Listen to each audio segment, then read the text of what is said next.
Bonsoir et bienvenue à tous. Il y a quelque temps, le président de la République a ordonné l'arrêt des poursuites devant le tribunal militaire de Yaoundé contre certains leaders ou certaines personnes interpellées dans le cadre des violences survenues ces derniers mois dans les régions du nord-ouest et du sud-ouest. Si pour certains, cette intervention de l'exécutif dans le domaine du judiciaire est bel et bien prévue par la loi fondamentale, notamment le dispositif normatif et juridique qui encadre les rapports entre le pouvoir législatif et le pouvoir judiciaire, et bien pour d'autres, par contre, cette énième émission du président de la République dans les affaires pendantes ou déjà vidées consacre définitivement la prééminence, voire la phagocytose du pouvoir judiciaire par le pouvoir exécutif au Cameroun.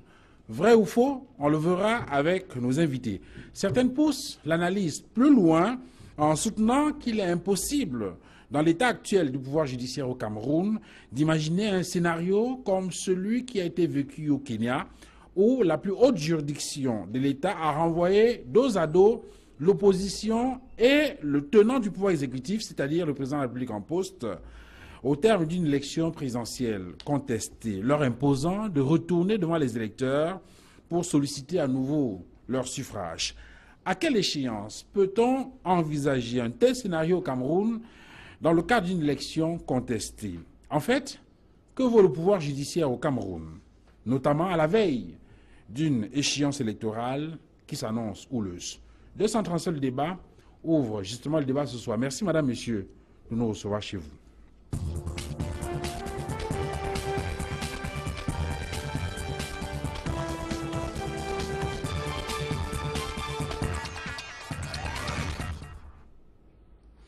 Sur le plateau 237 le débat ce soir pour décrypter ce sujet, j'ai introduit François Keleki. Bonsoir. Bonsoir. Merci d'être venu sur ce plateau. C'est un honneur et un plaisir pour moi. Vous êtes donc convié sur ce plateau comme homme politique. Vous êtes secrétaire général du PUR, c'est bien cela? Oui, Peuple uni pour la rénovation sociale. Voilà, merci infiniment d'avoir accepté de venir échanger sur ce plateau avec nous. J'introduis également Maître Fidèle Djoumissi. Bonsoir. Bonsoir et bonsoir à tous les téléspectateurs de l'Equinox.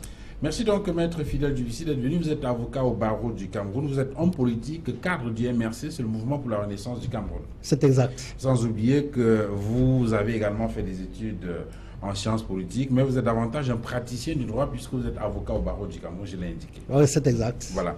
Merci d'être venu sur ce plateau. Maître Martin Buton, bonsoir. Bonsoir, Monsieur Duval.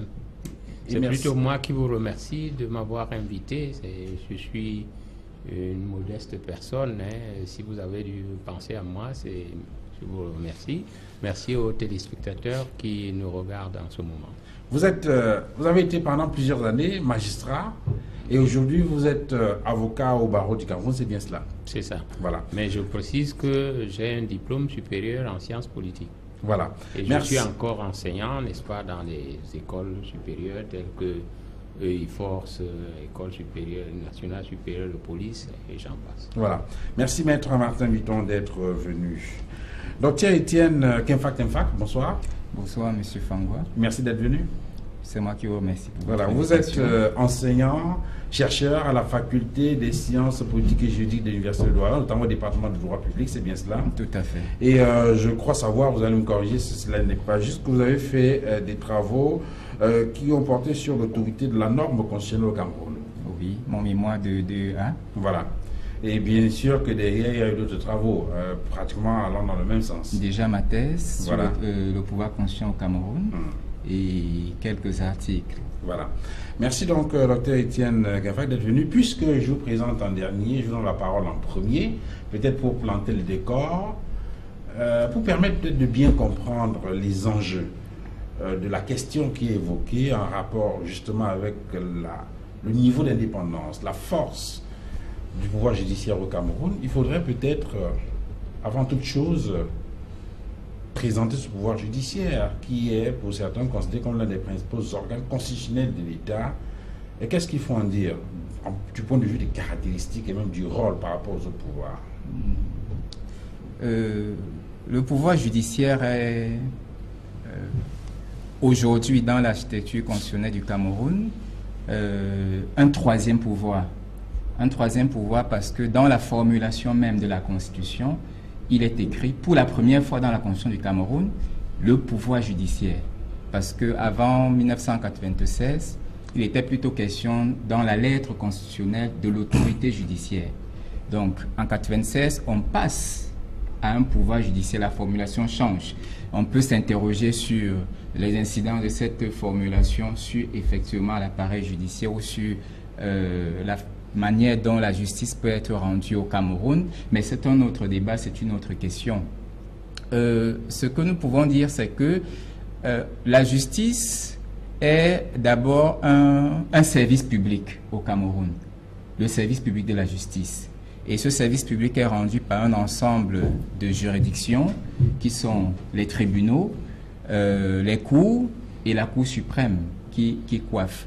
Mais en dehors de cette architecture judiciaire stricte, il faut également parler des autres juridictions qui existent et qui ne font pas partie effectivement de l'ordre judiciaire au Cameroun, tels que le tribunal criminel spécial, la haute cour de justice, le conseil constitutionnel. Donc quand on mélange tout ça, on va parler plutôt d'un pouvoir juridictionnel et non d'un pouvoir judiciaire. Mais pour s'en tenir au pouvoir judiciaire, comme nous disons, la justice dans un pays a un rôle essentiel de régler les litiges. Mais c'est un rôle essentiellement basique. Parce qu'aujourd'hui, lorsqu'on parle de la justice, le juge est interpellé, le juge devient un acteur de la construction à la fois de la démocratie et de l'état de droit.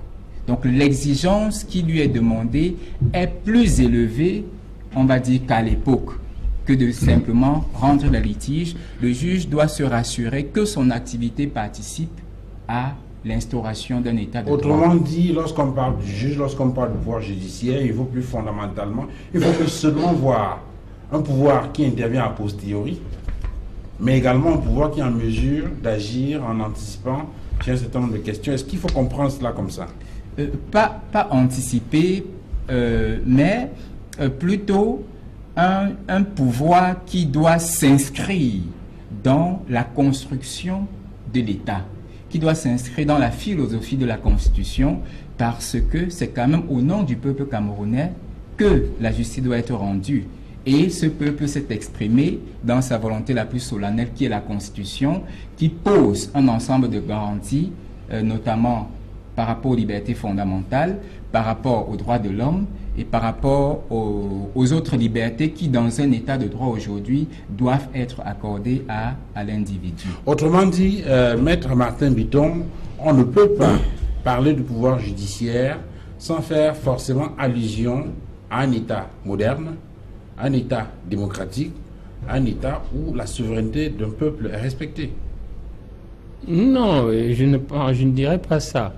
Disons que je reviens un peu sur l'intervention du docteur qui est un enseignant universitaire, et je ne doute pas qu'il, avec ce qui les caractérise, c'est-à-dire la vérité universitaire, n'est-ce pas, qui commande qu'on dise ce qui est et non ce qui devrait être ou ce qui était.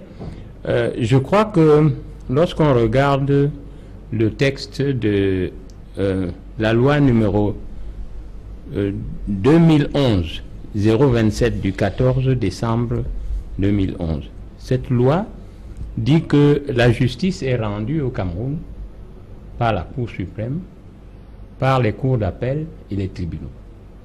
Et quand on va en détail, n'est-ce pas, cette loi précise bien à son alinéa 2 de l'article 2 que le pouvoir judiciaire, n'est-ce pas, est rendu par la Cour suprême, les cours d'appel, le TCS, tribunal criminel spécial, les juridictions, n'est-ce pas, inférieures au contentieux administratif, les juridictions inférieures des comptes, les tribunaux militaires, les tribunaux de grande instance, les tribunaux de première instance et les juridictions de droit traditionnel. Donc en fait, il y a une ligne de démarcation, parce que lui a semblé marquer Non, tout à fait. Faire observer une démarcation entre le juridictionnel texte, et le judiciaire. Qui est d'ailleurs indiqué par l'organisation. Ok, bon, ça c'est pour les puristes. Ça, le débat des puristes, vraiment, on va pas s'y atteler. Non, il y a juste absolument, je peux comprendre, tout à fait. Je comprends. Voilà. Parce que dans son développement, on a cru entendre que le TCS, par exemple, n'est pas fondamentalement... Non, il est... Voilà, vous dites qu'il il faut relever, pour compléter ce que dit mon confrère Maître Bitton, qu'en 2011, lorsqu'on a modifié l'organisation judiciaire en créant le tribunal criminel spécial, on a d'abord modifié la loi de 2006 portant organisation judiciaire. Et à raison, parce que la Constitution prescrit que c'est l'Assemblée nationale qui organise la justice. C'est-à-dire l'organisation judiciaire est dévolue à l'Assemblée nationale. Et même la création des tribunaux.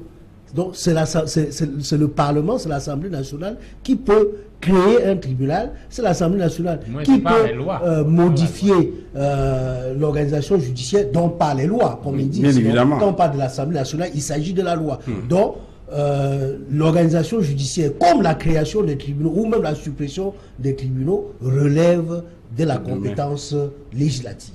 Ok. Alors, ce qui nous intéresse davantage, c'est bien d'avoir planté le décor ici. Ce qui nous intéresse davantage, François Kéking, c'est de voir quelle est la place du pouvoir judiciaire dans le fonctionnement d'un État moderne.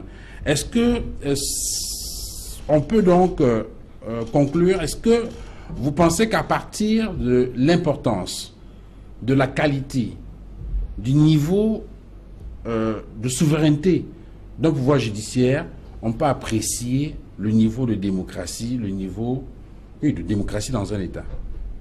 Ok, merci. Donc, au-delà des explications des uns et des autres panélistes sur le plan académique, je vais dire, de la question, je voudrais que, si la question est bien de savoir, après le niveau d'indépendance, en fait, comment on l'apprécie? Est-ce que cela peut permettre de voir le niveau de démocratie, par exemple, dans un État? La séparation, le principe de séparation de pouvoir est une notion essentielle et clé dans la démocratie. Donc, si on veut parler du pouvoir judiciaire au Cameroun, j'aimerais d'abord qu'on s'intéresse à comment est-ce qu'il est formé. Au Cameroun, particulièrement, le président de la République nomme le président de la Cour suprême. Et il a pouvoir, sur le plan de la Constitution, de le révoquer à n'importe quel moment sans avoir à se justifier. Tel que c'est prescrit.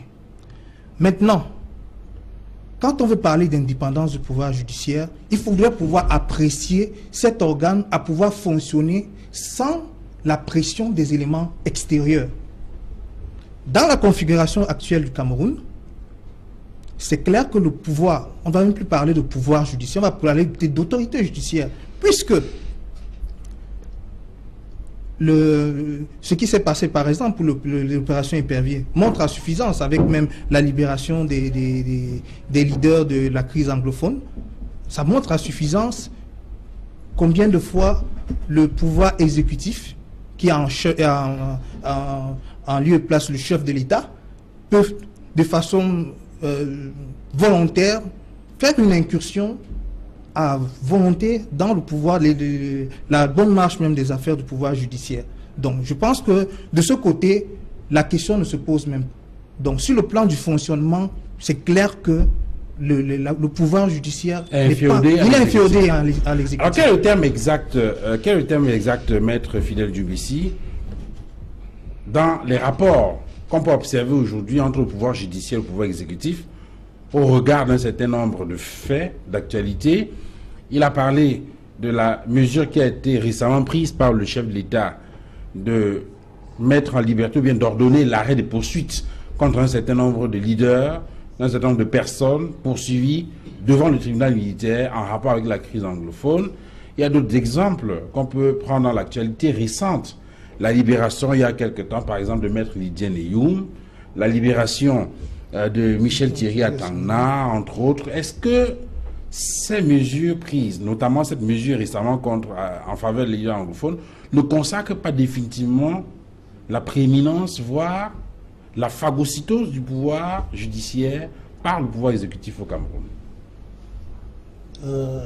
Il faut dire que notre droit positif organise les rapports qu'il y a entre le pouvoir exécutif et le pouvoir judiciaire.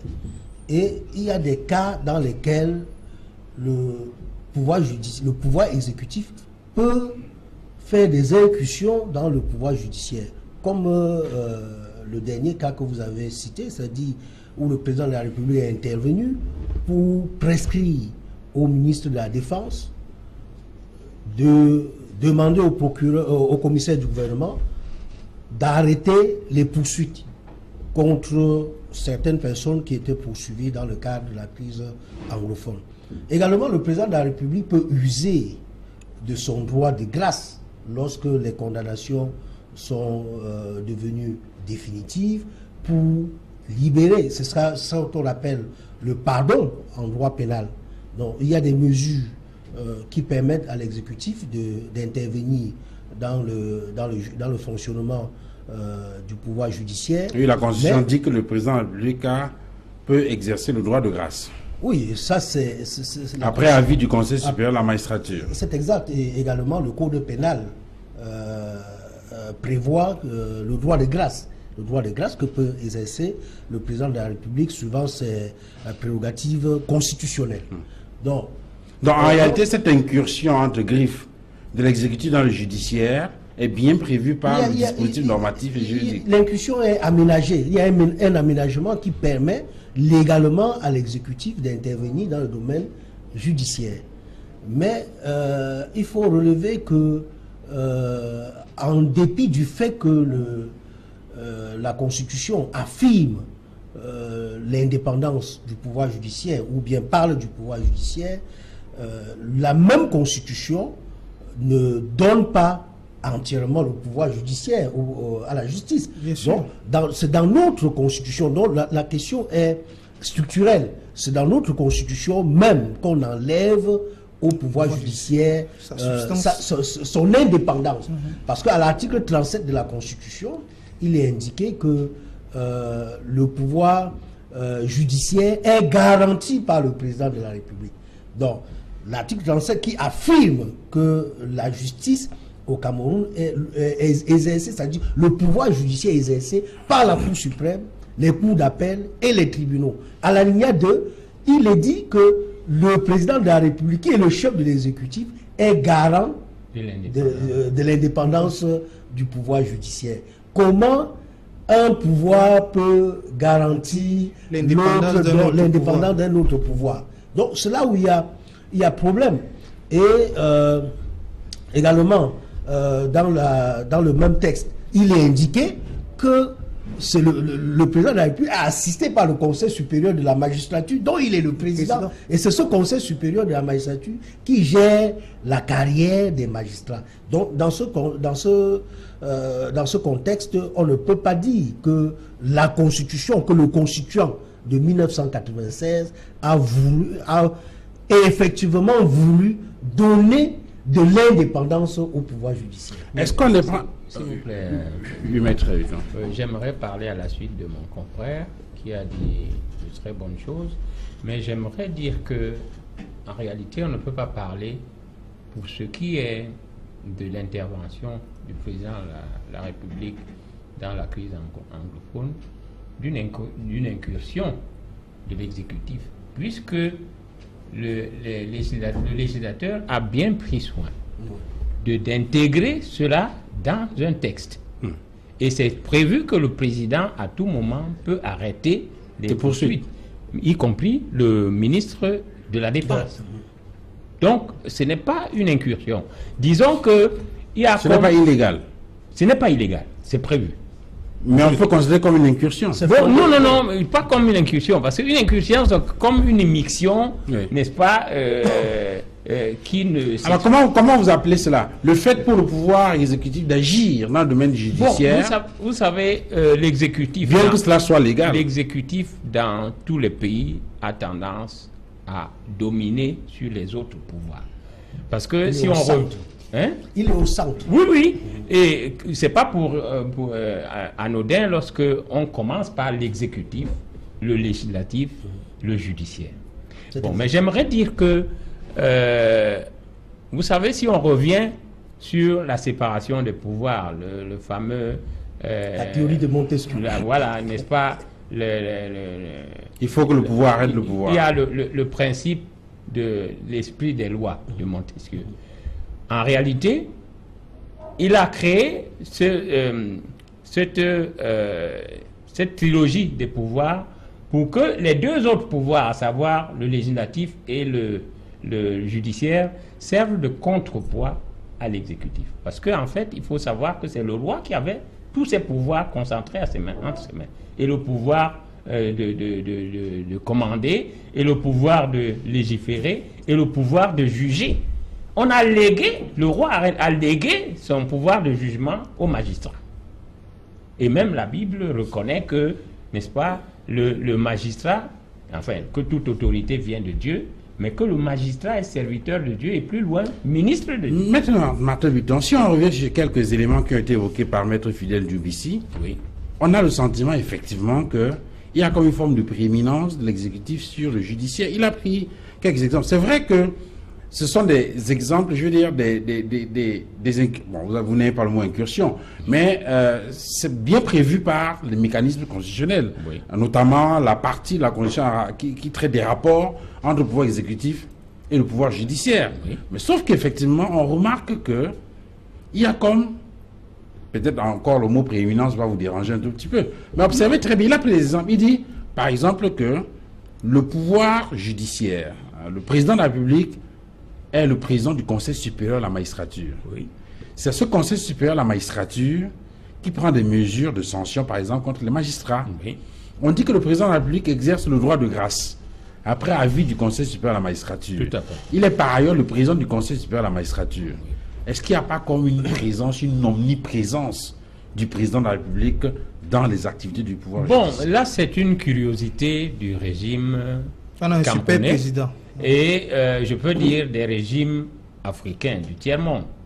Bon, encore que là, il y a des variations. Oui, n'est-ce pas? Il y a des exceptions. Bon, mais je dis, il n'y a pas qu'au Cameroun où le président a tendance à grignoter, n'est-ce pas, le pouvoir des autres. On a vu les mauvais rapports qu'il y a eu entre le président Sarkozy et la justice. Nous avons vu tout récemment Trump avec la Cour suprême qui menace, n'est-ce pas, de... Bon. Et même dans l'affaire du Kenya, on va peut-être y arriver. Et sauf que dans le cas de Trump, on sait que le président de la République a pris une décision qui a été cassée par le pouvoir judiciaire. Oui, bien sûr. Là-bas, c'est des démocraties très avancées. Et pour l'instant, aux États-Unis, on se souvient aussi de ce procureur, Kenneth Starr, qui, on avait l'impression, on voulait particulièrement au président Clinton dans l'affaire Monica Lewinsky. Ouais. Il a d'ailleurs fallu qu'il y ait une levée de bouclier au niveau de l'opinion publique pour que... on l'a vu carrément menacer le président de la République. Oui, mais on ne peut pas comparer ce qui n'est pas comparable. Parce que nous avons tous suivi le cas de Lewinsky avec le président Clinton. Il a été humble d'accepter de se prêter au jeu judiciaire. Sauf que le sentiment qu'on a eu effectivement, c'est que le président de la République était malmené par... Oui, mais ça, c'est des avis, n'est-ce pas, qui peuvent être discutables. Mais je dis que vraiment, ce qui se passe là-bas, moi, dans mes voyages personnels, je n'ai pas eu cette chance ou cette opportunité de faire des missions de l'État, mais dans mes voyages, j'ai eu à assister à une audience de la Cour d'appel à Washington. Mais je vous assure que j'ai eu cette fois-là honte d'être magistrat. Parce que vous trouvez que les justiciables, devant une juridiction correctionnelle ou pénale, sont libres de tout mouvement. On n'ose pas leur mettre des menottes. Et le président de la Cour, le procureur général, le greffier et le justiciable, chacun a son secrétaire et son ordinateur. Et chacun, à volonté, peut s'arrêter pour aller prendre sa tasse de café et tout. Où est-ce que ça se voit dans nos pays? Donc ne comparons pas ce qui n'est pas comparable.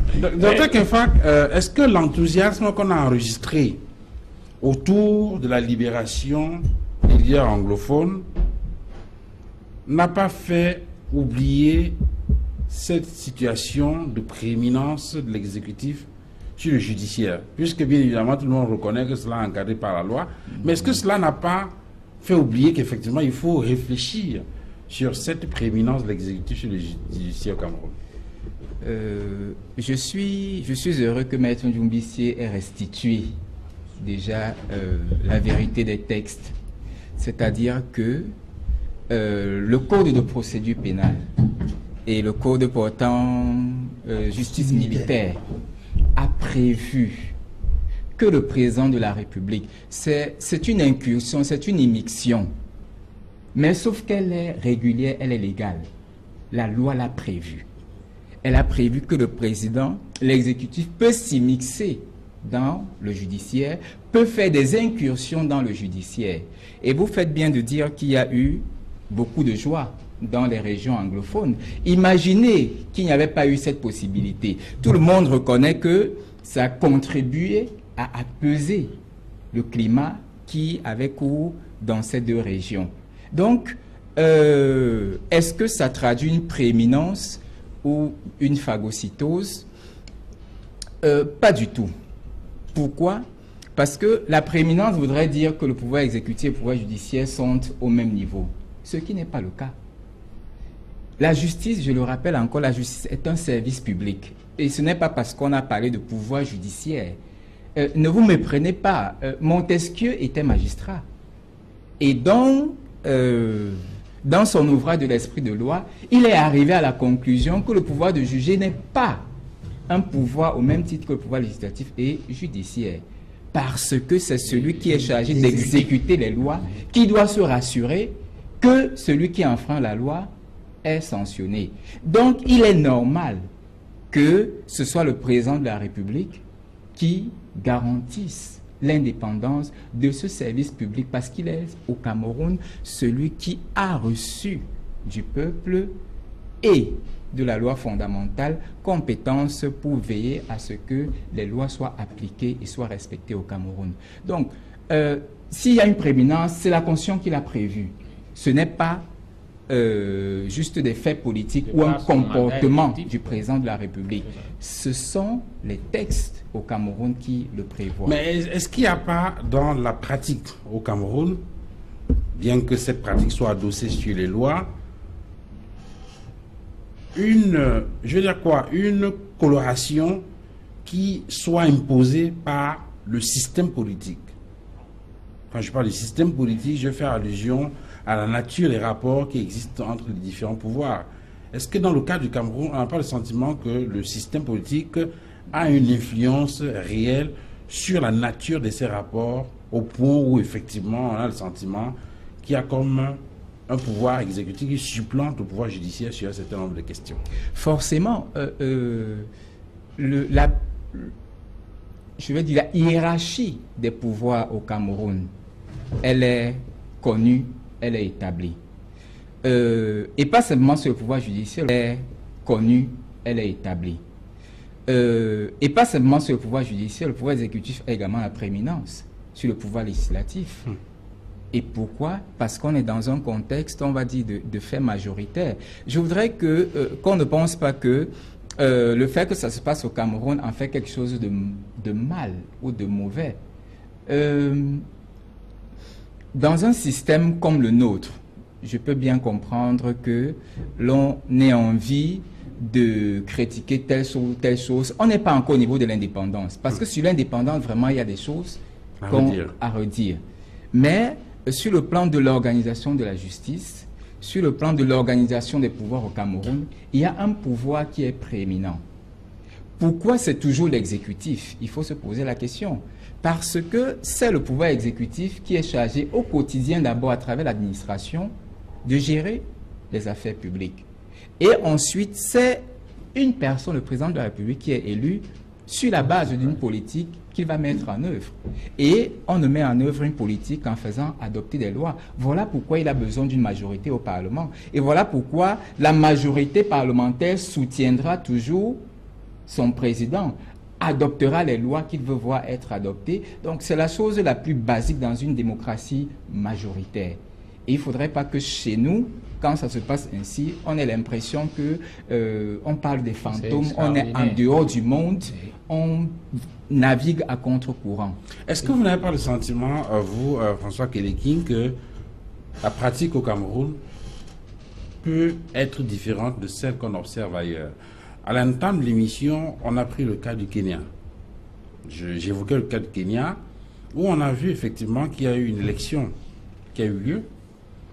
Et au terme de l'élection, le président sortant, Uhuru Kenyatta, l'a remporté contre Raila Odinga par 54% de voix, contre 44% pour lui. Alors que les gens étaient descendus dans la rue pour faire la fête, eh bien, la plus haute juridiction de l'État, la Cour suprême, a annoncé l'annulation des résultats en s'appuyant sur un certain nombre de faits. Peut-être que la commission électorale a minimisé, mais qui, du point de vue du juge, était de nature à entacher ou bien à remettre en question la souveraineté du peuple. Et on a donc vu qu'effectivement ces élections ont été annulées et tout le monde doit recommencer à zéro dans 2 mois. Est-ce que lorsqu'on regarde, lorsqu'on prend l'exemple, et d'ailleurs il semble que c'est un fait inédit, non? Dans l'histoire politique de l'Afrique, est-ce que lorsqu'on regarde ces éléments-là, on ne se dit pas que nous, au Cameroun, on n'est pas loin du compte? Enfin, pour revenir un peu à ce que disait le docteur Kenfa tout à l'heure. Ok. Déjà, avant de répondre à la question, je voudrais d'abord revenir sur un fait par rapport à comment c'est organisé. Pour dire que ce qui arrive au Cameroun aujourd'hui, ce n'est pas quelque chose qui nous surprend. En son temps, quand les textes avaient été adoptés, ce sont des questions qui avaient déjà été relevées, des points d'ombre qui avaient déjà été relevés. Mais aujourd'hui, quelle est l'audience qu'on a accordée, effectivement, à ceux qui s'opposaient à cette constitution-là? Donc, c'est pour dire que on a de la matière grise à suffisance pour avoir des textes qui tiennent la route et qui encadrent ou bien donnent des éléments qui garantissent l'indépendance du pouvoir judiciaire. C'est une volonté viciée que ce soit ainsi. Ça, il faut le dire. Maintenant, pour revenir au cas... Donc, en fait, pour vous, ce n'est pas forcément lié au système politique, c'est davantage une volonté des hommes qui a... Oui, c'est une volonté des hommes. On parlait tout à l'heure, on disait, OK, sur le plan régalien, c'est le président de la République qui est garant de l'indépendance. Ce que je voudrais rappeler, je ne vais pas dire contredire un peu ceux qui disent que l'Afrique a besoin des institutions fortes, pas des hommes forts. Pour dire que le président de la République, c'est un être humain comme vous et moi. Ce n'est pas un extraterrestre. C'est pour dire qu'il a des faiblesses d'homme. C'est une institution. Oui, c'est une personne. Ne nous cachons pas derrière des mots. Les institutions ne marchent pas d'elles-mêmes. Il y a des hommes derrière qui font marcher des institutions. Je vais dire, M. Paul Biya, qui est le président de la République, est un homme. Mais le président de la République, c'est une institution. Prenez la Constitution, c'est écrit, le président de la République. Tout à fait. Il y a pas, de toutes les façons, on est là à faire un jeu de mots. De toutes les façons, on est là à faire un jeu de mots. Je dis simplement, la personne de M. Paul Biya, si vous voulez, comme dit M. Paul Biya, qui fait office de président de la République du Cameroun, n'est pas un extraterrestre. C'est un être humain comme vous et moi. Donc ça veut dire que plus vous lui donnez les opportunités d'avoir de super pouvoirs, plus il y a des dérives. Dans les autres démocraties, c'est pour ça que c'est encadré. Pour revenir au cas du Kenya, il y a un élément fondamental qu'il faut relever. À la différence du Cameroun, le président de la Cour suprême du Kenya est certes nommé par le président de la République, mais il est nommé pour une période de 10 ans, non renouvelable. Et du moment où il est nommé, il ne peut plus le révoquer. Donc ça veut dire que, de facto, par sa nomination, il acquiert son indépendance par rapport à celui qu'il a nommé. Donc, c'est un mécanisme central, un mécanisme clé pour assurer l'indépendance du pouvoir judiciaire. Dans le cas du Cameroun, vous avez le président de la Cour suprême qui est nommé pour un mandat, je veux dire indéfini, mais qui on peut révoquer à tout moment. Donc, il a pour une durée indéterminée, mais qui on peut révoquer à tout moment. Donc, par rapport à celui qu'il a nommé, il a toujours comme une épée de Damoclès. Donc, toute son indépendance se résume à sa capacité d'homme à pouvoir s'assumer. C'est dire que, ok, si le président de la République me revoque, j'assume. Donc, est-ce qu'on lui donne les moyens d'être indépendant? C'est là toute la question. C'est là toute la question. Donc, ce que je voulais relever pour dire que, ok, par rapport au problème du Kenya, on est loin du compte au niveau du Cameroun. Alors, la question, Maître Bitton, finalement, c'est comment réussit-on à obtenir un pouvoir judiciaire fort, autonome, indépendant? Est-ce par les mécanismes réglementaires, c'est-à-dire la loi fondamentale ou les lois qui sont adoptées à l'Assemblée nationale, qui donnent une substance à ce pouvoir judiciaire, ou bien il faut attendre que les juges se saisissent eux-mêmes de ce pouvoir-là, l'arrachent? On dit que la liberté s'arrache. Bon, alors, vous avez dans votre question répondu partiellement à ce que je... Enfin, vous avez dit ce que je devrais dire. Mais voilà, je voudrais dire que n'oublions pas que dans le cadre du Cameroun, comme dans le cadre de beaucoup de pays du tiers-monde, c'est le régime présidentiel. Et comme l'a relevé tout à l'heure l'enseignant universitaire, c'est une institution. Et donc, le président de la République n'est pas ce personnage, n'est-ce pas, qu'on peut remettre en... Parce qu'il a un mandat électif populaire. Et c'est rare, puisque nous savons que les députés ont un mandat électif, mais pas au niveau comme le président. Les sénateurs, la même chose, c'est sectoriel. Bon, déjà, pour vous dire que moi, je prendrais le problème, n'est-ce pas, dans l'autre bout. C'est-à-dire que le pouvoir judiciaire est effectivement pouvoir. Ce n'est pas une autorité, puisque c'est écrit dans la loi fondamentale. Et vous venez de dire que la liberté s'arrache et ne se donne pas. Alors, donc, une institution ne vaut que par les hommes qui animent l'institution. Tout à fait. Et moi, j'ai l'habitude de dire qu'au Cameroun, il n'y a peut-être pas indépendance de la magistrature de par le régime ou de par le système politique, mais il y a des magistrats indépendants. C'est-à-dire qu'ils ont la latitude de se prononcer lors d'un procès de par leurs compétences, de par leur expérience, de par l'indépendance dans le jugement objectif. Et ça, il faut avoir le courage, n'est-ce pas, de le faire. Comme vous prenez l'exemple du Kenya, vous vous souvenez bien que l'avant-dernière élection, c'était pratiquement les mêmes protagonistes. Acteurs. Voilà. Et la même Cour suprême a dû conduire, n'est-ce pas, l'opposant Raila Odinga, n'est-ce pas, pratiquement dans les mêmes conditions. Si bien que cette fois-ci, on nous rapporte que il s'est prononcé pratiquement à la dernière minute parce qu'il n'y croyait pas. Bon, il y est allé, mais le contexte a changé.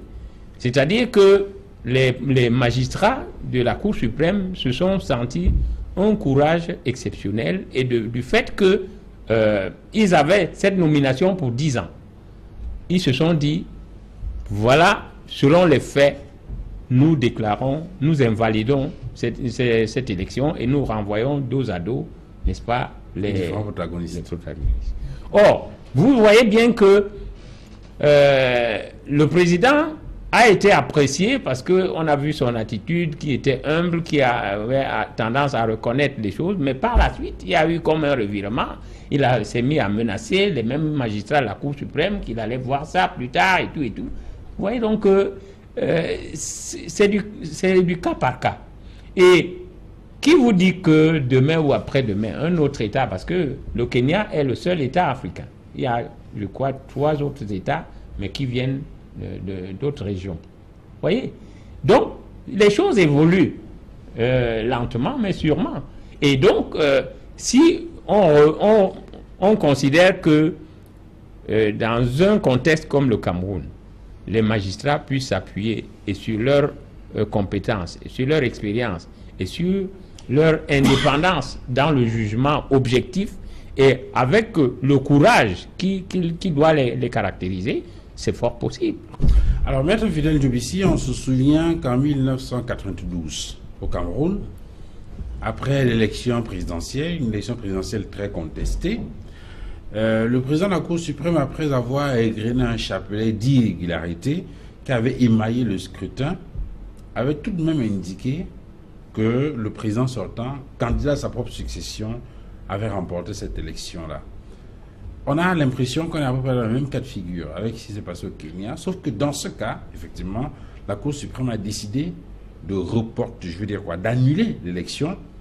C'est vrai que la commission électorale estimait que ces irrégularités n'étaient pas de nature à entacher la régularité du scrutin, en tout cas, ne remettait pas en question de modifier le résultat, mais la Cour suprême a estimé qu'il y avait violation des droits des citoyens, des électeurs, et a décidé de le conduire. Je prends ces éléments-là pour revenir à la question que j'ai posée à Maître Bitton. Ici, là, il faut compter sur quoi? Les lois qui peuvent donner de la substance, ou de la valeur, ou de la force à une institution comme le pouvoir judiciaire, ou bien il faut compter sur le charisme, l'aura, la détermination des magistrats, de ceux qui animent ce pouvoir judiciaire, pour lui donner une quintessence certaine. Je pense qu'il faut d'abord compter sur les lois. Parce que c'est à travers les lois qu'on peut donner des prérogatives à la justice.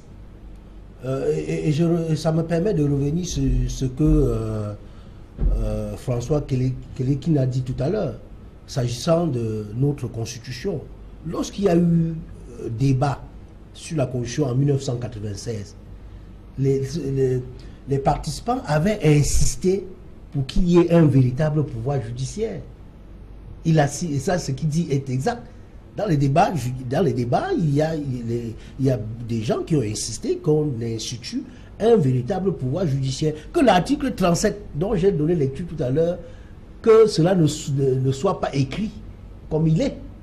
Parce que on affirme qu'il y a un pouvoir judiciaire qui est indépendant. Mais après, on dit que ce pouvoir judiciaire est garanti par le président de la République, qui est le chef de l'exécutif. Donc le pouvoir judiciaire est banalisé par le constituant. Alors que le constituant aurait dû donner à la justice son pouvoir, donner au pouvoir judiciaire son indépendance. Par exemple, en indiquant que ce pouvoir judiciaire est garanti par le Conseil supérieur de la magistrature, et à ce moment, il fallait modifier la composition du Conseil supérieur de la magistrature pour faire comme au Kenya, puisque au Kenya, on dit que le pouvoir judiciaire est garanti par la commission de justice qui est présidée par le président de la Cour suprême. Et cette commission de justice comprend les avocats, comprend d'autres personnels du corps judiciaire et même certaines personnes relevant de la société civile et de la société politique. Donc, il fallait qu'on donne à un organe qui est détaché de l'exécutif pour garantir la compétence, le pouvoir pour garantir l'indépendance judiciaire. Et également, on aurait dû donner la possibilité de nommer un président de Cour suprême indépendant, c'est-à-dire avec un mandat non renouvelable. Et en le faisant comme il a indiqué tout à l'heure au Kenya, on aurait consacré ce qu'on appelle le principe de l'inamovibilité du juge. Et c'est ce principe-là qui garantit le plus souvent l'indépendance de la justice. Est-ce que cela veut dire que dans l'état actuel des choses, le juge camerounais ne peut pas annuler une élection présidentielle? Oui, je dis, s'agissant de la question de 1992, le président à la Cour suprême ne pouvait pas annuler l'élection pour au moins deux raisons. La première raison que le président de la Cour suprême à l'époque avait... Le premier président de la Cour suprême. Oui, le premier président avait indiqué, c'est que la loi ne lui avait donné le pouvoir d'annuler. Et deuxième raison, c'est quoi? C'est que on a organisé de telle sorte que vous ne savez même pas sur quoi vous fondez pour contester une élection. Parce que on vous dit, même actuellement dans le code électoral, il est prévu que le Conseil constitutionnel peut annuler une élection présidentielle. Mais on ne donne pas le pouvoir à ELECAM de proclamer les résultats. Donc lorsque l'élection est terminée, 72 heures seulement, on demande de déposer le recours dans un délai de 72 heures. Et que dans un délai de 72 heures, vous allez contester une élection dont vous ne connaissez pas le résultat. Est-ce que c'est faisable? Vous pouvez aller même demander l'annulation d'une élection dont vous avez gagné. Oui, mais vous ne contestez pas le résultat de l'élection, vous contestez peut-être le process qui a conduit à l'organisation de l'élection. Et si le process qui a conduit à l'élection vous donne favorable, vous donne gagnant, est-ce que vous avez intérêt à demander l'annulation? Mais excusez-moi, M. Duval, quand il revient sur le cas de 92, justement, c'était encore là une curiosité. Parce que je crois que le premier président de la Cour suprême, en donnant ces deux raisons, il y a une qui ne tenait pas du tout. L'autre disait que, bon, celle qu'il a donnée, elle disait que les nombreuses irrégularités n'étaient pas de nature à entacher la sincérité du vote. Voilà. Ça peut encore passer. C'est peut-être un peu porté, mais ça peut passer. Mais quand il dit que la Cour suprême est intervenant en lieu et place de la Cour constitutionnelle, à cette occasion, elle est devenue Cour constitutionnelle. Donc elle avait la possibilité d'annuler. Mais il a dû céder, sûrement à des pressions, ou alors lui-même n'a pas eu suffisamment de courage pour agir comme Cour constitutionnelle. Parce qu'on a bien dit, on prend la Cour suprême comme agissant comme la Cour. Non, en 92, il n'y avait pas encore le Conseil constitutionnel, parce que c'est en 96. Mais maintenant, il n'y a pas le Conseil constitutionnel. Oui, donc, mais le Conseil constitutionnel, dans la Commission, on n'avait pas prévu le Conseil constitutionnel en 92. Le Conseil constitutionnel est venu après. Rentre dans la Constitution du 10 janvier 1996. Et la Cour suprême agissait donc en qualité. Oui, en qualité de Cour suprême, certainement. Bon. Docteur Kenfak, sur le cas du Kenya, où on relève un certain nombre de spécificités qui permettent effectivement au pouvoir judiciaire d'être plus autonome et plus fort, est-ce que cela peut avoir des conséquences? Parce que tout à l'heure, dans vos développements, on a semblé comprendre que, tel que cela fonctionne dans notre pays, en réalité, c'est comme ça que cela devrait être, puisque celui qui a le mandat pour agir au nom du peuple, c'est bel et bien le président de la République. Est-ce que donner une autonomie certaine ou donner plus de force au pouvoir judiciaire peut représenter une menace dans le fonctionnement des institutions? Pour répondre à cette question, je vais partir de la question précédente. Maître Njoumbissi a bien fait de dire que là où il faut commencer, c'est dans les textes. Parce que ce sont des textes qui peuvent établir les éléments de l'indépendance. Parce que quand on dit indépendance, on ne sait vraiment pas quel est le contenu de ce mot. En termes de liberté par rapport à l'activité du juge. Donc, c'est d'abord les textes, mais ensuite, c'est le travail même du juge. C'est quelque chose de personnel. Lorsqu'on parle d'indépendance, il y a deux aspects qu'il faut envisager. L'indépendance sur le plan institutionnel, qui concerne les juridictions, l'appareil judiciaire en lui-même, qui a besoin de moyens, qui a de moyens financiers, de moyens techniques, mais c'est aussi une indépendance individuelle. Et à ce moment, Maître Njoumbissi a lâché le mot, c'est l'inamovibilité, qui ne consiste pas à dire que le juge est nommé pour 10 ans. Le Maître Bitom l'a rappelé, c'est le même juge qui, quelques années avant, a validé l'élection de Uhuru Kenyatta, malgré le fait qu'il y avait des irrégularités. Et on arrive sur cette notion de irrégularité de nature A, parce que l'irrégularité peut ne pas entacher effectivement l'expression souveraine du peuple. Alors il faut apprécier. Mais lorsqu'on arrive, oui, il faut que... Parce que dans le cas du Kenya, effectivement, la commission électorale a indiqué que certes, il y avait des irrégularités, mais qui, de son point de vue, n'était pas de nature à perturber ou bien à discréditer.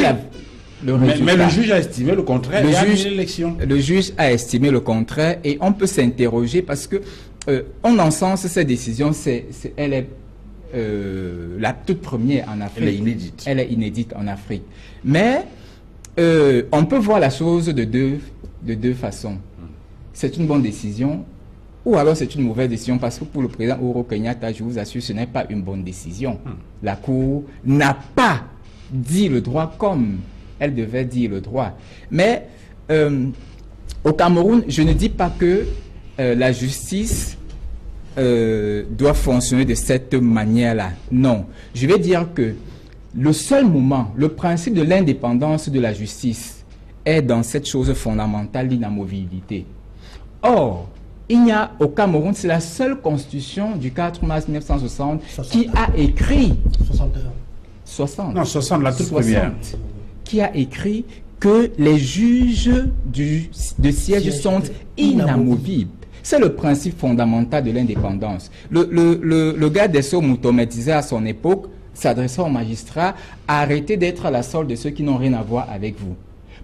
Dans un contexte comme celui-là, pour rendre une bonne justice, il faut assumer ses responsabilités et les assumer de manière courageuse. C'est toujours Maître Moutomé. Donc, l'inamobilité signifie quoi? Deux choses. Premièrement, qu'un magistrat ne doit pas être affecté sans au préalable avoir été consulté. Ça, c'est la première chose. Et sans avoir donné son consentement express.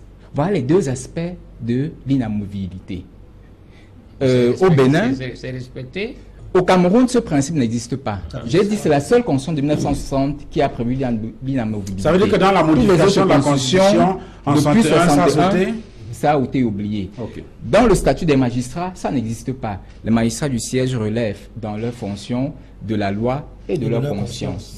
C'est tout. Et justement, c'est ça, moi je voulais insister sur cet aspect de l'indépendance de la magistrature ou du juge. C'est-à-dire que dans sa manière de fonctionner, c'est une indépendance fonctionnelle. Dans la manière de fonctionner du magistrat, nous avons rappelé tantôt qu'il faut la compétence, l'expérience, l'indépendance, n'est-ce pas, dans le jugement objectif. Et justement, on dit, le juge du siège ne relève que de la loi et de sa conscience. Et nous avons vu au Cameroun des magistrats qui ont agi selon la loi et selon leur conscience. Nous avons le cas du premier président Mbaya, qui à un moment donné avait pris une position. Bon, évidemment, il a...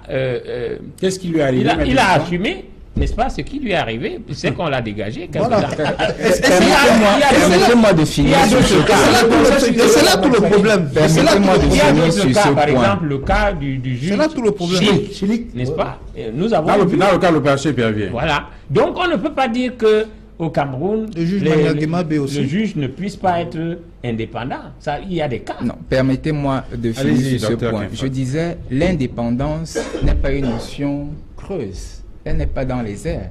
L'indépendance signifie que le juge est inamovible.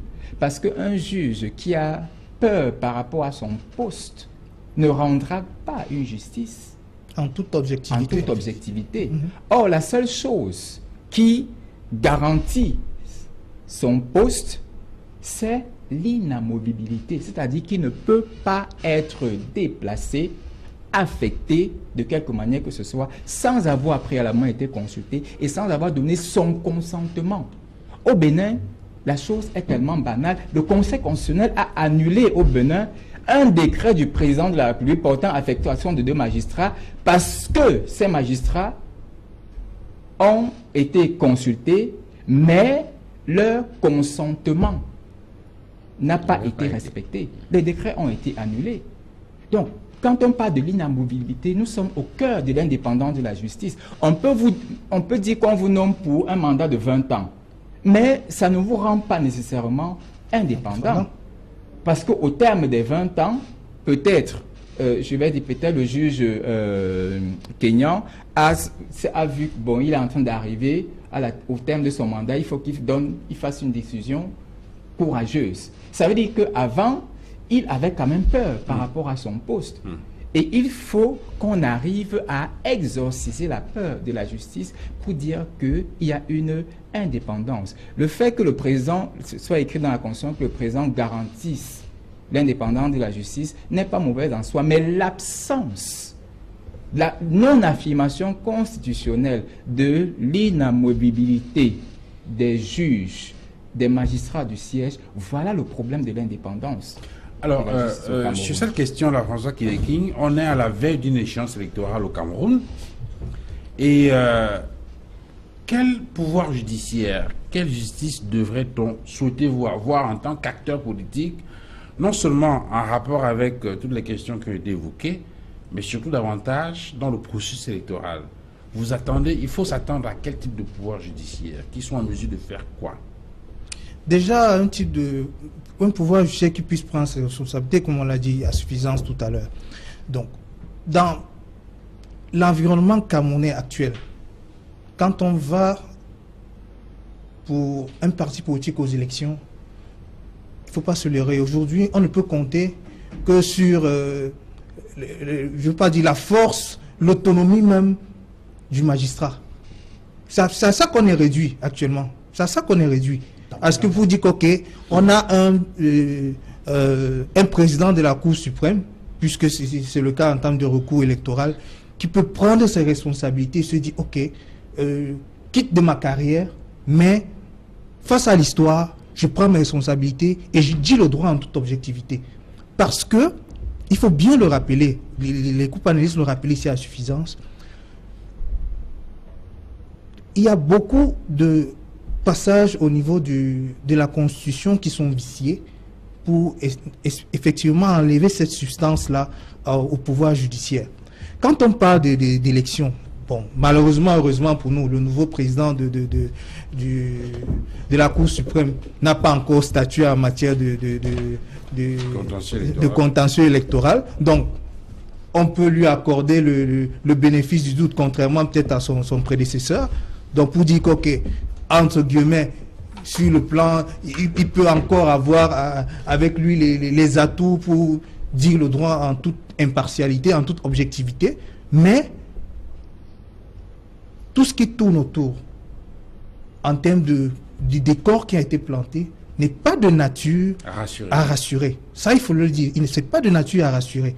Maintenant, le problème ne va pas se résoudre du jour au lendemain. C'est pour ça qu'au PURS, nous pensons qu'à moyen et à long terme, ça ne peut se résoudre que par l'éducation.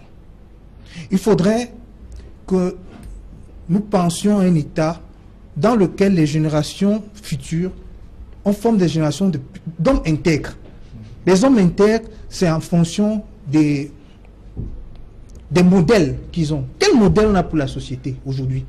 Tous ceux qui sont à la gestion de la fortune publique, qui sont même dans la gestion du pouvoir judiciaire, je suis désolé, les exemples sont à profusion. Mais en attendant que l'éducation aboutisse, parce que ça c'est sur le moyen ou le long terme, tout à fait. Il y a après-demain une élection présidentielle. Tout à fait. Il faut peut-être émettre un certain nombre de vœux vis-à-vis de ce pouvoir judiciaire dans un encadrement optimal de ces échéances électorales, de manière à ce que les suffrages, ou bien si vous voulez la volonté du peuple souverain soit respectée. Je l'ai dit tout à l'heure, peut-être qu'on ne s'est pas très bien compris. L'échéance de 2018, c'est pas l'échéance de 2018 qu'on va aller modifier la Constitution. Ça, il faut être pratique. C'est pas l'échéance 2018 qu'on va aller modifier la Constitution. C'est pas l'échéance 2018 qu'on va aller modifier le code de la justice militaire ou alors de tous les autres pouvoirs apparentés, ou bien du TCS, ou bien comment est-ce que le président de la République peut pouvoir dans les magistrats aux hautes juridictions. Donc c'est pas l'interpellation, c'est pour les citoyens camerounais. À se dire, on va à une élection. Comment est-ce qu'on se mobilise pour se rassurer que ceux qui sont censés dire le droit ont en face d'eux des personnes qui, quelle que soit l'opposition qu'on peut leur faire en face, peuvent revendiquer leurs droits. C'est ça la véritable question, c'est ça le véritable débat citoyen qu'on doit avoir actuellement. parce que, comme je disais tout à l'heure, l'environnement actuel tel qu'il est là n'est pas de nature à rassurer. Ce sont les citoyens à trouver les mécanismes pour se rassurer en étant présents dans les bureaux de vote pour, à terme, pouvoir réclamer ce qui leur est dû. Alors, Maître Fidèle Djoubissi, on voit donc que, si je comprends très bien l'analyse qui est faite par François Kéléki, le pouvoir judiciaire en ce moment n'est pas un pouvoir judiciaire qui, dans son organisation institutionnelle, peut rassurer. Il faut maintenant peut-être compter, d'abord a priori, sur les électeurs qui doivent se mobiliser après avoir voté pour s'assurer que leurs voix sont respectées. Cela peut déboucher sur un certain nombre de violences qui peuvent intervenir soit pendant la période électorale, soit pendant la période préélectorale. Est-ce que le pouvoir judiciaire, tel qu'il est structuré, ici ou ailleurs, peut intervenir a priori pour éviter un certain nombre de dérives, pour ne pas attendre effectivement qu'après coup, elle intervienne pour juger et condamner les gens qui sont rendus coupables d'exactions? Est-ce qu'il est possible de compter sur un pouvoir judiciaire qui intervient a priori et non a posteriori? Quand je pose la question, vous voyez bien évidemment que je fais par exemple allusion au cas du Togo, où en ce moment, on a un président de la République qui va introduire un texte de modification de la Constitution pour faire sauter le verrou de limitation de mandat, mais qui rencontre l'opposition d'un certain nombre de leaders ou d'acteurs dans ce sens-là. Est-ce qu'il est possible de compter, dans ce cas, par exemple, sur le pouvoir judiciaire? Oui, à la suite de M. François Kéléki, je voudrais dire que l'environnement actuel, c'est-à-dire le système électoral actuel, ne garantit pas des élections libres, justes et transparentes. Et c'est pour cela qu'après les élections de 2013, le MRSC, à travers son président, le professeur Maurice Kamto, a bien indiqué que s'il n'y a pas de réformes, en 2018, nous courons des risques graves. Des réformes sur le code électoral. Des réformes sur le code électoral. Parce qu'en 2013, nous, au MRSC, nous avons été très tolérants. Il ne faut pas que les gens se leurrent. En 2013, nous étions dans les bureaux de vote et nous avons surveillé, comme a si bien dit François. En 2013, les militants du MRSC étaient présents dans les bureaux de vote, à Yaoundé comme à Douala et partout ailleurs. Mais lorsque les procès-verbaux ont été signés, ils ont fait un tour au laboratoire de l'ECAM pour modifier. Pourquoi modifier? Pour changer les résultats. Et il y a une disposition dans le code électoral qui prévoit que lorsque il y a contestation sur les procès-verbaux, seul le procès verbal présenté par l'ECAM fait foi. Pourquoi faire beaucoup de procès-verbaux pour chaque partie prenante et ne prendre en considération que le procès verbal de l'ECAM? Donc c'est pour ça que nous en appelons aux réformes. Il faut réviser le code électoral, il faut réviser la Constitution avant les prochaines élections. Si le gouvernement en place tient à maintenir, à garder la paix qui nous est chère, parce que ça fait des années que les Camerounais tiennent à la paix. Et il ne faudrait pas qu'à l'occasion d'une élection, nous débouchons sur les troubles. Si nous y arrivons, ce sera la responsabilité du gouvernement actuel. Sur le rôle du pouvoir judiciaire, est-ce qu'il faut attendre quelque chose de particulier par rapport à ces appréhensions-là? Il y a un adage qui dit, en justice, je dis sous le contrôle de mon confrère Maître Biton, il dit que la justice ne se saisit pas. La justice ne peut pas agir de manière préventive. La justice n'agit pas a priori. Il faut d'abord qu'il y ait des actes, des faits. Parce qu'on ne peut pas poursuivre les gens sur la base des intentions. Parce que devant le tribunal correctionnel ou criminel, par exemple, il faut qu'il y ait des faits qui sont commis, des faits positifs qui sont commis. Donc on ne peut pas se prévaloir seulement que, bon, il y a des gens qui ont des intentions comme ça et que la justice va se déployer. Non, c'est lorsque les actes sont posés que la justice peut être mise en branle. Vous avez une situation, docteur Kempha, comme celle qui prévaut en ce moment au Togo. Est-ce qu'il est possible, qu'est-ce que la justice fait? Qu'est-ce que le pouvoir judiciaire fait? Elle attend qu'après avoir été saisie suite à des exactions, on ne sait pas quoi, qu'elle réagisse et qu'elle rende la justice, qu'elle dise le droit, ou bien on peut s'attendre à une situation où on voit effectivement le pouvoir judiciaire, je ne sais pas, par quelques mécanismes que ce soit, intervenir pour éviter des dérives. Est-ce que cela est possible? Est-ce que cela est envisageable? Comment cela peut se faire? Malheureusement ou heureusement, le pouvoir judiciaire, ce n'est pas l'armée. Parfois, dans des crises dans certains États, à un moment, l'armée entre en scène et balaie tout le monde et dit désormais c'est nous, on sera là pour tel nombre de temps pour restaurer ci ou ça, etc. Et après, il n'en est pas ainsi de la justice. Comme Maître Djubissio le rappelait si bien, et les textes sont clairs là-dessus, le juge ne s'auto-saisit pas. Le juge est là pour dire le droit, et il dit le droit parce que quelqu'un est venu lui dire que voici ce qu'a prévu la loi et voici ce que l'autre a fait qui n'est pas conforme. Il faut que tu nous dises la vérité de tout ça. On ne peut pas s'attendre à ce que soudain une Cour suprême ou une Cour constitutionnelle se lève, se réunit et décide que voilà, nous avons désormais, on va revenir à la Constitution de 1992, puisque c'est ça la principale revendication des opposants. Constitution de 1992 qui a été révisée en 2002. C'est-à-dire qu'ils veulent simplement que l'on annule la modification de 2002 qui a fait notamment sauter, je ne vais pas dire le verrou, mais qui 2008. a... La modification 2002. Ok, Togo, allez-y. qui a fait enlever la limitation du nombre de mandats présidentiels. Donc, ce que l'on peut faire, la justice doit simplement attendre qu'il y ait quelque chose, qu'il y ait un contentieux, parce que le juge est là pour dire le droit. Le juge n'est pas un administrateur, le juge n'est pas une commission électorale, le juge n'est pas une commission d'enquête. Le juge est là pour dire le droit et il faut qu'il soit préalablement saisi.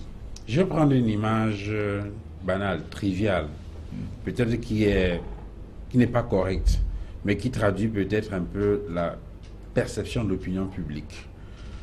Lorsqu'on voit par exemple dans des cas d'insécurité, on voit que vous avez un commandant de brigade ou je sais pas, un commissaire de police qui décide d'envoyer ses éléments en mission pour quadriller un quartier, interpeller des gens et les garder dans les cellules, je ne sais pas, un truc de ce genre.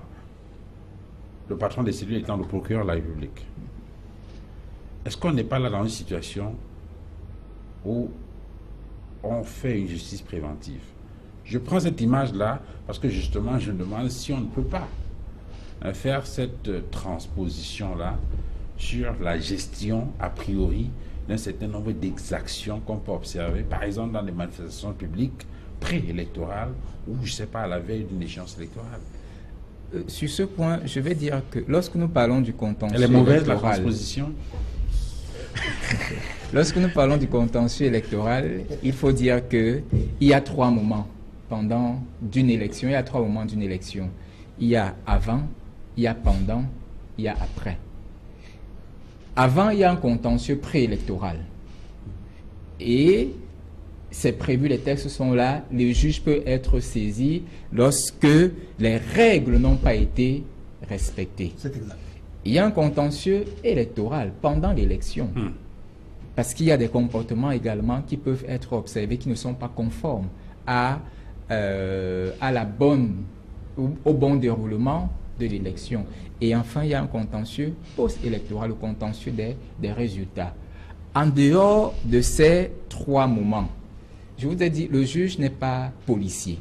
La police, il y a la police administrative qui est essentiellement préventive. Il y a la police judiciaire qui est là pour réprimer. Donc, vraiment, ça peut faire mal. Écoutez, lorsqu'on prend l'exemple kényan, l'annulation d'une élection n'est pas l'élément qui détermine l'indépendance d'une justice, et plus encore une élection présidentielle. C'est quelque chose de grave.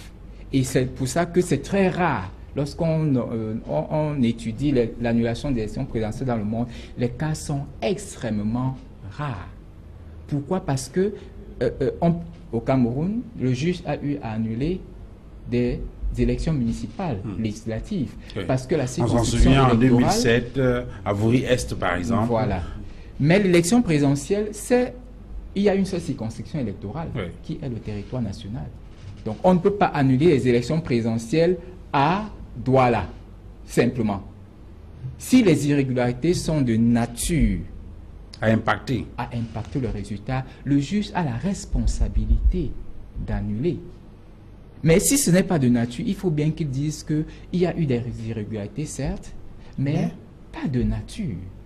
C'est pour ça qu'on le saisit, parce que l'image du juge est celui d'un acteur impartial. C'est pour ça que la loi va dire que le procès verbal qui fait foi lorsqu'il y a un problème sur les procès verbaux, c'est celui de Elekam, parce qu'on estime qu'un parti a quand même un parti pris.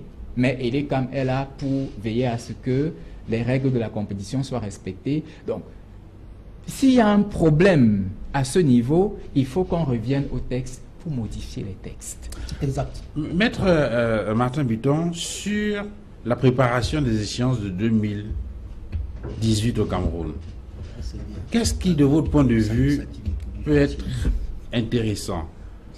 La modification du code électoral qui préoccupe la plupart des acteurs politiques, ou bien pensez-vous qu'il peut y avoir une modification des textes organisant la justice au Cameroun de manière à lui donner un peu plus de force, par exemple, pour gérer de façon non contestable ces échéances électorales qui s'annoncent souleuses? Oui, M. Duval, là vous me demandez d'être devin. Je ne suis pas devin et je ne peux pas prédire, n'est-ce pas, ce qui arrivera. Néanmoins, il faut dire qu'au Cameroun, on a eu une situation unique où les textes auraient pu être aménagés pour que les choses aillent comme les vrais démocrates, n'est-ce pas, aimeraient les voir aller. Et lorsque nous avons connu cette défection du SDF qui a refusé d'aller aux élections et que les résultats sont arrivés, ce que nous connaissons, nous avons vu la répartition, n'est-ce pas, des députés, des sièges au niveau de l'Assemblée. C'est là où il y a eu le jeu des coalitions et tout. Je crois que c'était le seul moment où, n'est-ce pas, on aurait pu faire bouger effectivement les lignes. Maintenant, si vous voulez demander au parti au pouvoir qui a la majorité de faire les élections à votre convenance, vous, opposition, je pense que ce n'est pas faisable. Bon, lorsque vous revenez sur le cas du Togo, le cas du Togo actuel est disons, un ras-le-bol du peuple qui, n'est-ce pas, en tant que peuple souverain, est descendu dans la rue pour réclamer que trop c'est trop. Nous avons vu à peu près le même cas au Burkina Faso. Il y a un an, oui. Voilà. Bon, maintenant, quant à prévoir ceci ou cela, moi je dis que telles que les lois sont conçues, et nous avons dit tout à l'heure par rapport aux magistrats, mais on ne voit que la magistrature qui est le pouvoir judiciaire, on ne voit pas le pouvoir législatif qui a la possibilité de faire des lois par des propositions de loi, mais qui n'a jamais, de mémoire, je ne sais pas si vous connaissez un cas, qui n'a jamais usé de cette prérogative. de proposer des lois. Il y a toujours des projets de loi venant du gouvernement. Donc, les mécanismes ne permettent pas aux députés de l'opposition d'acheminer leur proposition de loi jusqu'à l'Assemblée nationale. Oui, mais ça c'est, disons, c'est ce que j'appelle le choix politique, n'est-ce pas? Ça, c'est une question de choix politique, de culture politique à notre niveau. Notre culture ne nous a pas encore permis, n'est-ce pas, d'arriver à ce niveau du jeu politique. Et là, nous ne pouvons que spéculer. Et c'est comme si certains appelaient à l'insurrection, appelaient à ceci ou cela. Mais non, c'est pas à vous d'inciter. Le peuple est suffisamment mûr à un moment donné. On dit qu'on peut tromper un peuple pendant un temps, mais on ne peut pas tromper un peuple tout le temps, pendant tout le temps. Non. La question que je posais de façon précise, c'était de voir qu'est-ce qui peut être primordial. Est-ce la modification de la loi électorale, donc du code électoral, pour cette échéance 2018, ou bien une tentative de modification du fonctionnement de la justice pour qu'elle soit plus indépendante, plus forte à l'orée 2018? Non, l'idéal, ce serait, n'est-ce pas, la modification des textes, n'est-ce pas, du code électoral. Du code électoral. C'est plus facile, ça. Oui, mais est-ce que le système actuel, tel que nous le vivons, est-ce que c'est faisable? Vous allez faire par un tour de passe-passe, un tour de magie, ou de quoi? C'est difficile. Sur cette question-là, maître, non, je pense que avant les élections de 2018, parce que en dehors de l'élection des sénateurs qui normalement est prévue en avril 2018, il y a les élections municipales et législatives qui devraient se tenir en septembre 2018. S'il n'y a pas glissement de calendrier électoral. S'il n'y a pas glissement de calendrier électoral, et l'élection présidentielle en octobre 2018. Et avant ces élections, il y a 3 sessions parlementaires qui vont se tenir. Il y a la session de novembre, il y a la session de mars, et il y a la session de mars 2018 et la session de juin 2018. Donc il est encore possible que la Constitution même soit révisée pour permettre à notre pays d'avoir des élections qui doivent garantir la paix après les élections. C'est-à-dire qu'il n'y ait pas de troubles post-électoraux. Et s'agissant de pouvoir judiciaire, même pas, c'est-à-dire, bon, quand on parle du pouvoir judiciaire dans notre Constitution, il s'agit du pouvoir judiciaire ordinaire. Parce qu'il faut reconnaître que dans notre Constitution, il y a le pouvoir judiciaire, il y a le juge constitutionnel qui est différent du pouvoir judiciaire, et il y a le juge de la haute cour qui est différent des deux autres. Donc ici, s'agissant des élections, c'est le juge constitutionnel qui est au centre. Et même si, dans une moindre mesure, il y a le pouvoir judiciaire qui intervient pour les élections municipales à travers les tribunaux administratifs et qui peuvent donner lieu aussi à appel devant la chambre administrative de la Cour suprême. Donc il y a ce pan-là qui relève du pouvoir judiciaire, et le pan le plus important, c'est-à-dire qui concerne les élections législatives et l'élection présidentielle et sénatoriale, c'est le Conseil constitutionnel qui, normalement, avant ces élections, il faut que le président de la République nomme les membres, parce que tous les textes qui organisent le Conseil constitutionnel sont là, et il reste que le président de la République nomme les membres de ce conseil. Et on peut encore modifier à ce niveau. Nous posons la question à ce régime. Pourquoi en 2008 on a opéré une reculade s'agissant du Conseil constitutionnel? Pourquoi on a régressé? Parce qu'il y a une volonté de confisquer le pouvoir. Il y a une volonté de confisquer le pouvoir dans le sens que dans la Constitution de 1996, la modification de 1996, les membres du Conseil constitutionnel étaient nommés pour une durée de 9 ans, non renouvelable, un peu comme on a dit au Kenya. Non renouvelable, ils avaient un mandat de 9 ans, non renouvelable. Mais en 2008, ils se sont rendus compte qu'ils avaient commis une erreur. Peut-être c'est parce qu'il y avait débat à la tripartite, on a mis la pression sur eux, ils ont accepté. Comme s'agissant de la limitation du pouvoir, la limitation des mandats. En 2008, quand ils faisaient sauter le verrou pour la limitation de mandats, ils ont également, de manière insidieuse, modifié la disposition concernant les membres du Conseil constitutionnel et leur donner un mandat de 6 ans renouvelable. Ça veut dire que les membres du Conseil constitutionnel peuvent tenir à leur carrière, ils peuvent être dociles, obéissants au pouvoir en place, avec espoir de renouvellement, de leur mandat. Pour qu'on se comprenne bien, il y a 2 éléments que je voudrais bien qu'on explique dans votre dernier jet. Premièrement, vous avez parlé de la modification, d'une nécessité de modification de la Constitution dans les sessions qui suivent et qui vont précéder les élections 2018. C'est exact. Il s'agit de quoi exactement? Il s'agit d'abord de répondre à nos revendications. Et le MRSC a déposé sur la table de l'Assemblée nationale depuis novembre 2014 une proposition de modification du code électoral.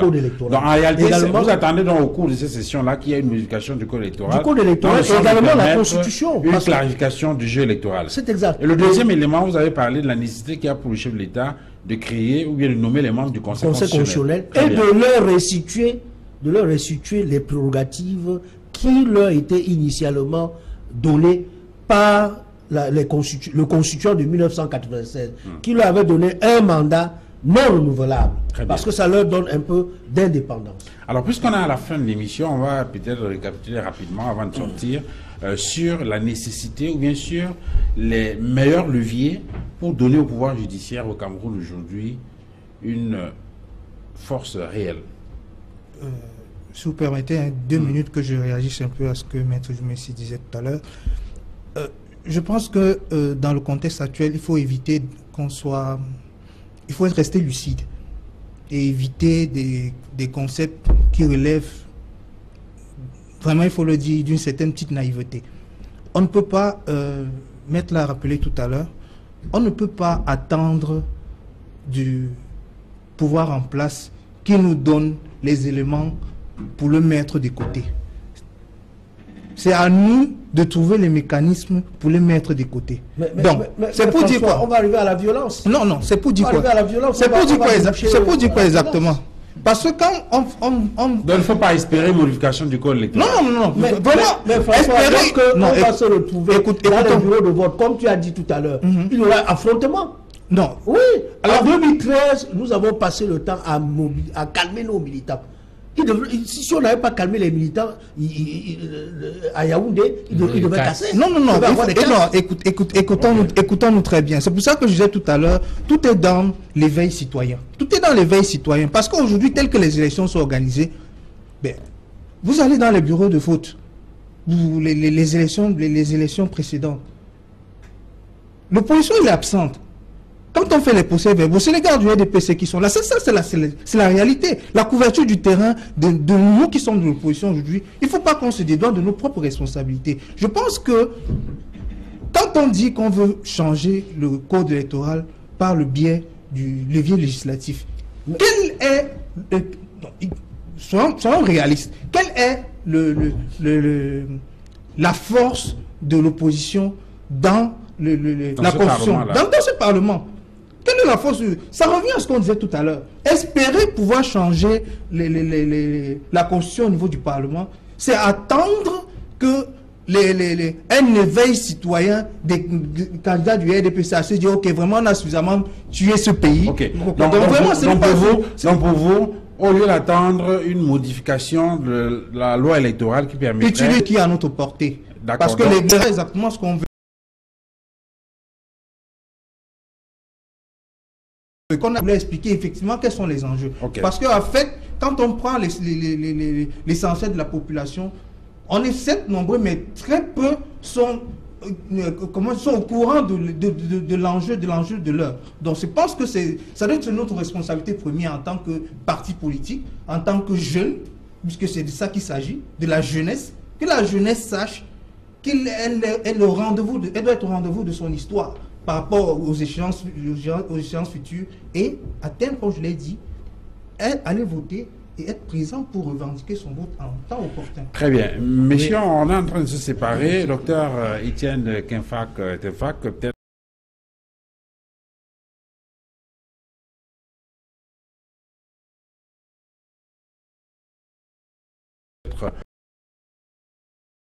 Parce que dans la Constitution, en Afrique,